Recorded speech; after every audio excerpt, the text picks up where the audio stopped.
뉴스바우 등호 현주기자, 세상소리 뉴스 등호 보이스 오브 월드, 양금희 국민의힘 수석 대변인이 15일 아무리 비싸고 더럽고 자존심 상해도 라는 이재명 민주당 대표에 대해 반박 논평을 냈다.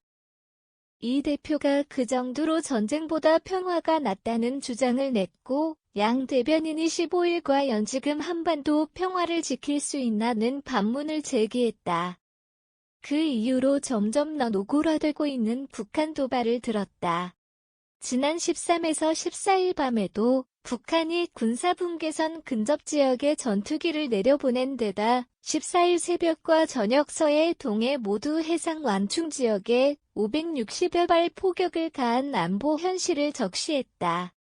이는 북한이 남한에 대한 명백한 적대적 행위로 분명 9.19 군사합의 위반이라고 규정했다. 그럼에도 북한이 남한 도발 행위에 대한 대응이라 발표했다는 점이다. 전쟁까지 불사하겠다는 북한 측 철면피한 행태에 할 말을 잃은 듯하다. 적반하장도 이런 적반하장이 없다는 표현이 적절하다. 북한이 막무가내식 도발로 한반도 평화를 파괴하면서도 과거 우리 정부가 막대한 책임이 있다는 뻔뻔한 이유이다. 과거 정부 책임이라면 헌법상 대한민국 국민인 탈북 어민을 재판과 정도 없이 인권을 말살하고 판문점에서 북한 눈치를 보며 강제 북송했고 종전선언을 위해 서해상에 표류 중인 대한민국 공무원을 구조하지 못했고 북한군에 피격당한 후에는 도박피제 월북이라는 명예살인까지 저질렀고 삶은 소대가리 특등 머저리 전응아와 같은 북한의 비난에 한마디도 못한 채 굴욕적으로 평화만 되뇌었던 일밖에 없는데 왜 북한은 남쪽 책임이라고 하는가. 심지어 트럼프 전 대통령에게 부탁하고 사정해 존재감도 없던 핵깡패 김정은을 세계 무대에 데뷔까지 시켜주고 문제가 생길 때마다 북한의 비핵화의 지에 대해 문재인 대통령이 직접 나서 두둥까지 해주었는데 이를 원수로 갚는 폐악을 저지르는가.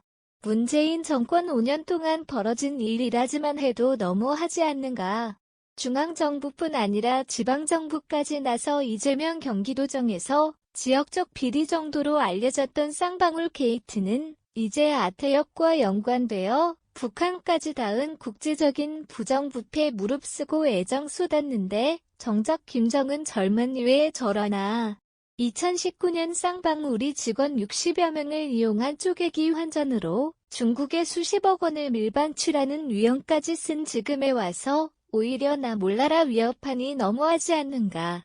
검찰은 이 검은 돈이 아태협을 통해 북한으로 흘러들어갔다.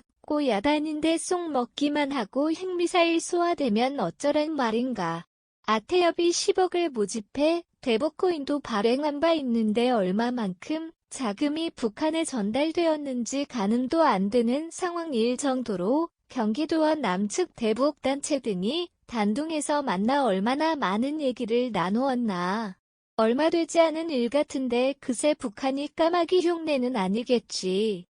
북한에 대해서는 무조건적으로 관대했던 문재인 정권과 이재명 경기도정에서 발생한 일이라고 일각에서 비난하고 책임을 물어도 핵깡패 김정은은 핵미사일 쏴대기 전투기 출격 560여 발 폭격해 자신만 쌍방 책임에서 벗어나려고 한다. 이재명 대표가 국가적 재앙이라던 한미일 합동실전 군사훈련을 중단하더라도 병법 운운하며 진짜 승리는 평화 그 자체라는 순진한 말만으로는 핵깡패 현실 타파에 도움이 되겠는가. 싸워서 이기는 것은 하책이라지만 상대를 보고 얘기해야 되지 않겠는가. 일시이든 항구적이든 평화 얘기하기는 쉬워도 싸우지 않고 이기는 것이란 무엇인가. 언제 이긴다고 했나. 핵깡패 짓 하지 말랬지.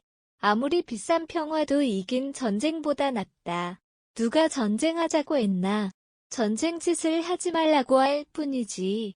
평화를 지키려고 그간 별짓을 다 했어도 돌아서면 그만이다. 그래도 그만하라 요구하려면 아무리 비싸고 더럽고 자존심 상해도 평화 대가를 치르자는 얘기다.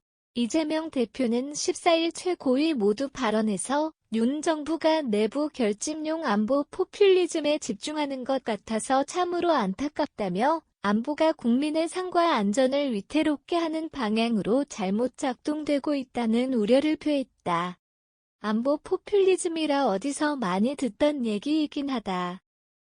현주 기자 사코파워 @아웃룩, 캄루지바우.com